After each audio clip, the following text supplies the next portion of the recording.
Assalamualaikum and hello there. I'm Nur Alisha Sofia binti Nur Azam and my matrix number is 17DSK19F1059. Topic for today is about what will Malaysia do when Covid-19 occur. So I'm gonna do some roleplay as an anchorman and as the reporter. That we talk about this issue in public so they know about what the actions that government do for them and what the actions that they will do for their country.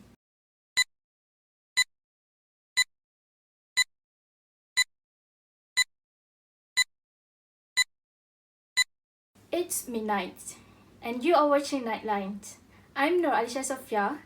For news making, the headlines is World Health Organization praises Malaysia handling of COVID-19 pandemic, and Malaysia is considering making face masks compulsory in public. We begin with our headline story. The World Health Organization (WHO) said that Malaysia's strong capacity in outbreak, preparedness and response has established a stable foundation in its outbreak response to the COVID-19 pandemic. So far, its representatives in Malaysia, Brunei and Singapore, Dr. Ying Rujaklin Low said, the country infrastructure and well-trained workforce to provide high-quality healthcare have also contributed to it. This end, Dr. Low said, in the years prior to the pandemic, the government and the health authorities have taken great steps to bolster Malaysia's health security and multi-sectoral response capacity for health emergencies and disaster preparedness. Health services were swiftly enhanced to meet both intercepted and emerging demands as the government operationalized. The Crisis Preparedness and Response Centre CPRC at the national and state level and mobilized requirements and redistributions of healthcare personnel according to high workload areas. In addition, she added that Malaysia also took immediate steps to settle the transmissions of the virus, including the implementation of the Movement Control Order (MCO) and its various phases and iterations. Dr. Low said significant measures were taken by the Malaysian government to communicate with the public proactively. Besides that, she said that from the earlier days, the government promoted trusted sources of information to ensure the public had access to timely and accurate information on the latest COVID-19 developments and to offset the risk of an infodemic.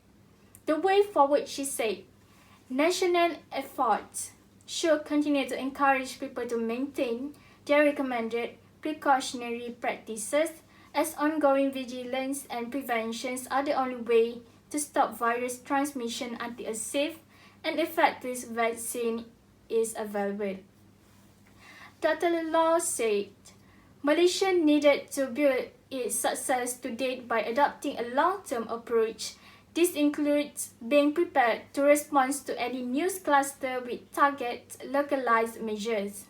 Meanwhile, Malaysia is considering making face masks compulsory in public. Prime Minister Muhyiddin Yassin has called on Malaysians to comply with social distancing rules. He warned that restrictions could be reimposed if infections continue to climb. Sophia will tell us more. I'm Sophia. A timely reminder from Mr. Muhyiddin after daily cases crippled back up slightly with the emergence of 4 new clusters in the past week. On involving a vegetarian restaurant in Bradford, more than 200 close contacts were tested. 2 were positive and situation is said to be under control. But the Prime Minister said he worried because Malaysians are starting to take things easy. Many aren't wearing face masks like before in public places, and this is not the time. Alai dan Alpa. Saya nak mengingatkan sekali lagi, pandemik Covid-19 masih belum berakhir. Jadi sama-samalah kita beristiqamah dalam mengekalkan kejayaan kita melawan wabak Covid-19. 3 months, he said enough and he really doesn't want to see the country being put under lockdown or partial lockdown again. It's bad for business and for the people's livelihood and damaging to the economy that expected to see its growth contractions in the second quarter. Now, more than 800,000 people, we will say, have lost their job. Unemployment is at 5.3%, highest in the 3 decades of the government has dished out over $2.6 billion US dollar. So far, 10 million recipients. Mr. Muhyiddin said the government will step up enforcement and consider tougher penalty against those who breach. SOP also is considered mandatory wearing of masks in public places. Now, Malaysia so far recorded under 9,000 confirmed 19 cases with 123 deaths. Now, most patients have discharged with over 120 active cases. Now, government is worried about the school that will back opened and business have resumed, and the country will consider a full exit. That's when the recovery phase or RMCO ends. I'm Sophia. That's all from me. Back to Alicia. Thank you, Sophia. For the conclusion, we as a Malaysian citizen need to be united to deal with this COVID-19 disease from continuing to spread by following all the instructions of the authorized, these who are working hard to save the life of the people from the dangerous disease.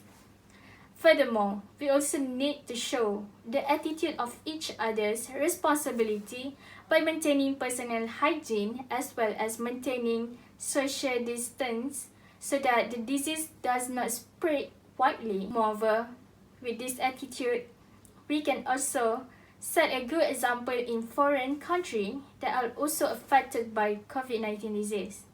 Lastly, with improving effects every day, we restore our daily life in terms of our economy, which can reduce from the occurrence of layoff due to the economic downturn.